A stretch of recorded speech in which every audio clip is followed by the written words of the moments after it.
I'm speaking with Cortnie Shupe, who works at the Bertelsmann Foundation, where she's a project manager in a program on shaping sustainable economies. Cortnie, what exactly do we mean by a sustainable economy? So when we look at sustainable economies, we look at social and economic orders in sort of a holistic fashion. So rather than looking at just economic growth or looking at political systems, we look at how they fit together. And when we talk about creating sustainable economies, of course, level of democracy is important and level of participation from the population.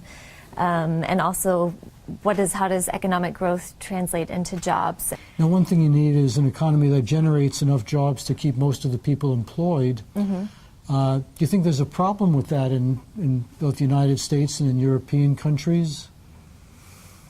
It is something that I think many economies are dealing with, and it's a huge issue because it's a question of, with globalization and with technological advances, we have an economy that's moving so quickly, and so it's very difficult to adjust so quickly, to adjust as rapidly as the changes are coming.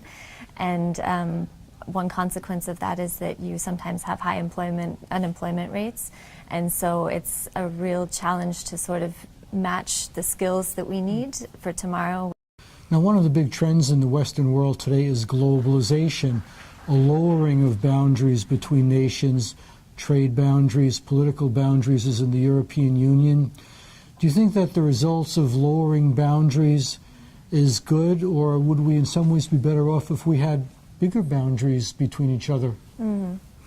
Well, of course, this is just sort of my opinion, my take on it. I think that in general, having lower barriers is important because you need, whether you're looking at labor markets, immigration and people coming in because of all of the demographic changes that we have, that's incredibly important. Or if you look at, product markets and having less protectionism, of course, in the long run,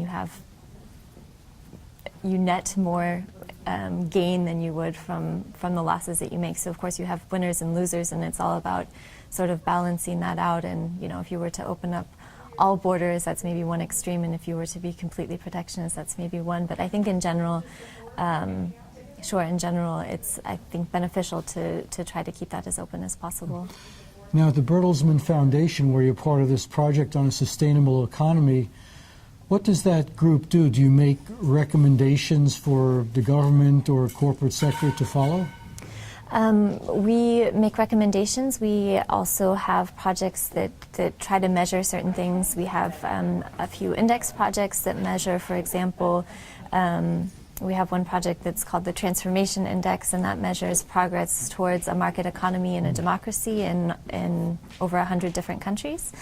We have another project that measures good governance and sort of need for reform versus the capacity of an economy to reform. What would you say is the biggest problem that you're trying to solve now in Germany? Because Bertelsmann is a German company. Yeah.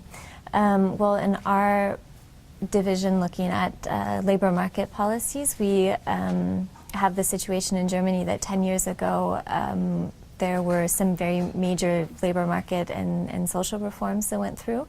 And so sort of reevaluating how that's gone and looking at also the main problems that we have now in the labor market. So we're looking at sort of many different aspects of that. One is with demographic change and with people working longer and for sustainable public finances also needing people to work longer, is how can we enable people to do that? What types of options are there for making a career transition, for example, later on in life?